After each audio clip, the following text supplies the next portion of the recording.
Shalom, shalom à tous nos bien-aimés qui nous suivent partout dans le monde.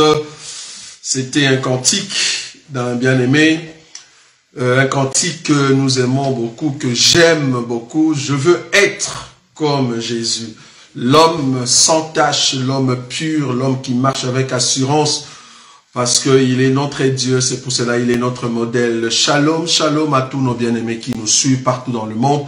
Que la grâce de Dieu vous soit donnée de la part de celui qui est éternel, de la part de celui qui est Dieu, que le seul roi que nous élevons soit élevé encore ce soir et que le Dieu de grâce vous garde encore abondamment là où vous êtes. Nous saluons tous les bien-aimés qui sont en Afrique, qui sont ici en Europe, qui sont partout dans le monde. En tout cas, vous êtes nombreux. Je ne saurais pas commencer à réétaler, en fait, tout le pays, hein, n'est-ce pas? Parce que nous croyons que Dieu est grand et il est en train de lever un grand peuple qui aime cet évangile, qui l'aime et le met en pratique.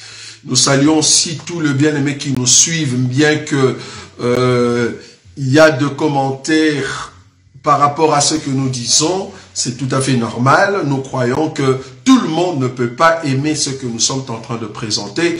Tout le monde ne peut pas accepter ce que nous sommes en train de donner comme enseignement. Mais nous croyons que le souci pour nous, ce n'est pas de chercher que le bien-aimé nous aime. Non, le souci ici, c'est de présenter les choses selon l'évangile que nous avons reçu, selon la vérité qui est dans la Bible. C'est pour cela que nous sommes toujours ouverts pour revenir, n'est-ce pas, et mettre les choses comme il faut. En tout cas, c'est un grand plaisir de vous voir aujourd'hui nombreux devant vos téléphones, smartphones, smart télé, comme on peut l'appeler ici, je ne sais pas. En tout cas, que Dieu vous bénisse. Nous croyons que nous allons passer un temps vraiment agréable dans la présence de Dieu.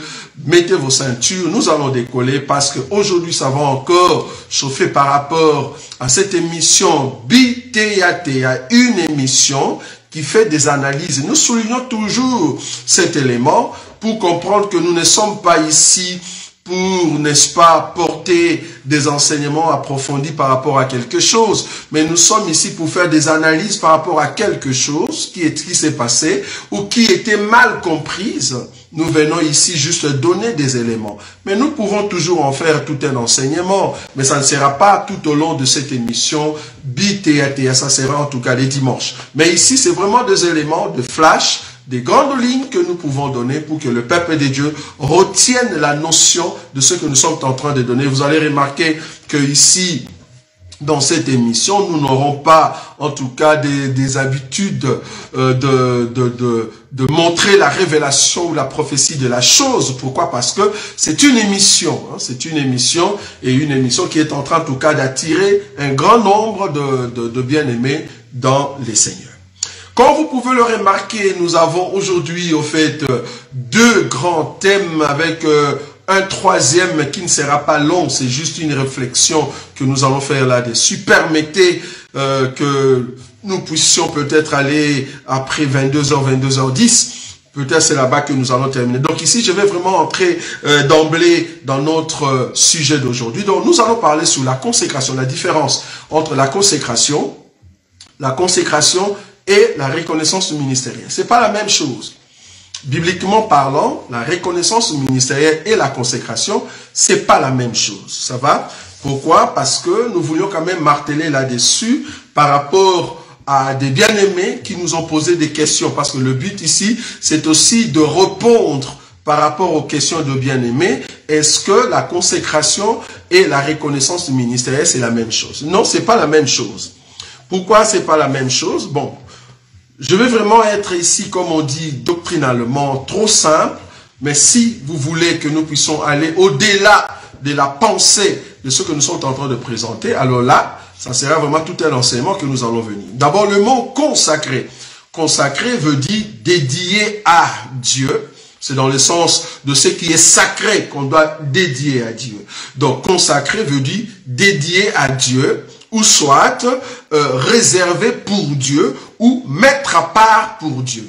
Donc quand je consacre quelque chose, ou quand je me consacre à Dieu, c'est-à-dire je me mets à part. Donc, on se consacre pour Dieu. Et c'est Dieu qui nous fait la consécration. Donc, c'est Dieu qui nous met à part pour une œuvre. C'est pas l'homme. Donc, quelqu'un qui vient au Seigneur Jésus, il va se donner corps et âme. Et si le destin, comme on dit, la destinée de cette personne a été établi par Dieu depuis les temps anciens, cet homme va être consacré, c'est-à-dire va être mis à part par Dieu pour une œuvre. Ça, c'est Dieu. Donc, c'est Dieu qui consacre. Vous pouvez toujours vérifier dans vos Écritures, vérifier dans la Bible. Un homme ne peut pas consacrer un autre homme. Non. Il n'y a pas dans la Bible. C'est toujours Dieu qui va prendre un homme, il va chercher un homme, il dit, celui-là, je le mets à part pour tel service. Ça s'appelle consacrer. Un homme qui a été mis à part pour l'œuvre de Dieu. C'est Dieu qui nous met à part. Je vais prendre une écriture. Ici, vraiment, je suis vraiment trop simple. Je vous ai dit que c'est une émission. Je vais prendre une écriture simple, hein, une écriture que beaucoup utilisent aussi. Je suis dans le livre de Jérémie. Jérémie, chapitre, je crois, premier. Jérémie, chapitre premier. Jérémie, chapitre premier. Jérémie, chapitre premier. Je vais prendre une écriture rapidement. Je prends l'écriture. Quelle écriture ici? Je crois. Je vais prendre à partir du verset 4.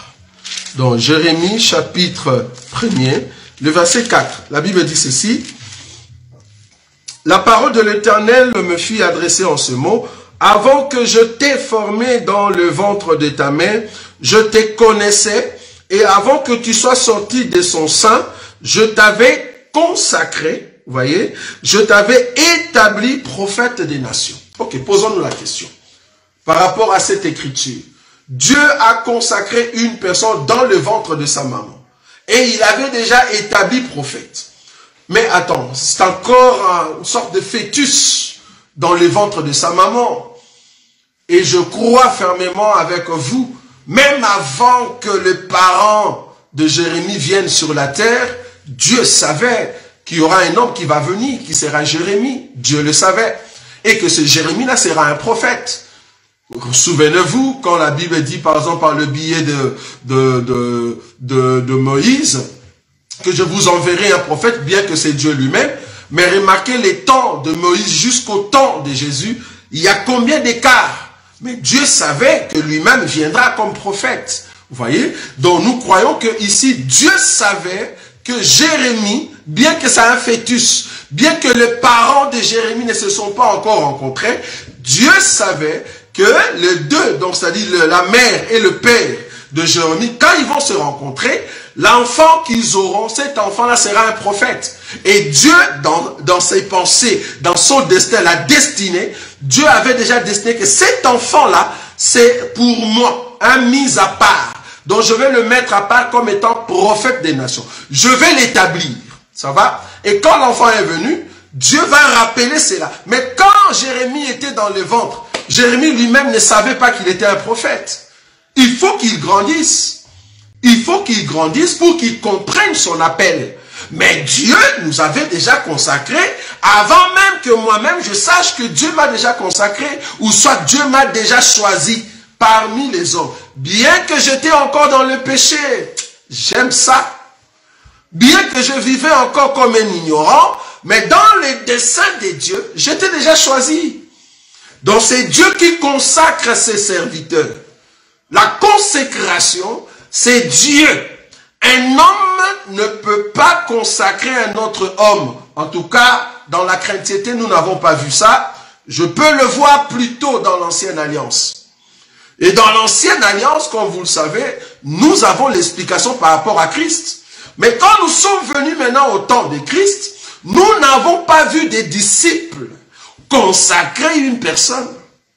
J'ai bien dit, je peux voir cette pensée de la consécration. C'est-à-dire quelqu'un qui est en train de faire une consécration par rapport à Aaron et ses enfants. C'est-à-dire Moïse va le faire.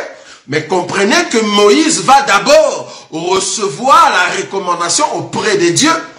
Parce que Moïse ne savait pas dans sa vie que ça sera Aaron qui va travailler avec lui. Non, c'est Dieu qui doit lui dire, ben écoute, va, il y a ton frère Aaron. Parce que quand il discutait encore avec Dieu concernant le retour en Égypte, Dieu lui a dit, il y a ton frère Aaron qui vient à ta rencontre. Et c'est comme ça que Dieu va mettre Aaron tout près de Moïse. Mais Moïse lui-même n'a pas choisi Aaron pour le consacrer, non. Donc c'est Dieu d'abord qui envoie Aaron pour qu'il soit ensemble avec Moïse. Et c'est Dieu qui a donné l'ordonnance à Moïse qui consacre Aaron et ses enfants. Donc, Dieu dans son dessein, il avait déjà mis à part Aaron et ses enfants. Donc là, je parle de la pensée de la consécration, de mettre à part. Ce n'est pas un homme qui met à part, mais d'abord c'est Dieu. Et Dieu va passer par les hommes pour venir confirmer. Là, c'est la deuxième partie. Moïse a confirmé que Aaron était appelé de Dieu parce que c'est Dieu qui lui a dit. Ça, c'est très bon. Sinon, Moïse ne peut pas consacrer Aaron. Ça, vous voyez? Donc, un homme ne peut pas consacrer un homme aujourd'hui dans la chrétienté. Je peux voir encore cette pensée-là dans l'ancienne alliance. Mais dans la nouvelle alliance, la consécration, il n'y en a pas. Nous avons vu de prophètes aller consacrer une personne. Il faut que Dieu leur dise, vous allez comprendre la deuxième partie. La deuxième partie, là, je vais parler plutôt de la reconnaissance. Parce que je parle ici de la consécration qui est faite seulement par Dieu. C'est Dieu qui consacre ses serviteurs.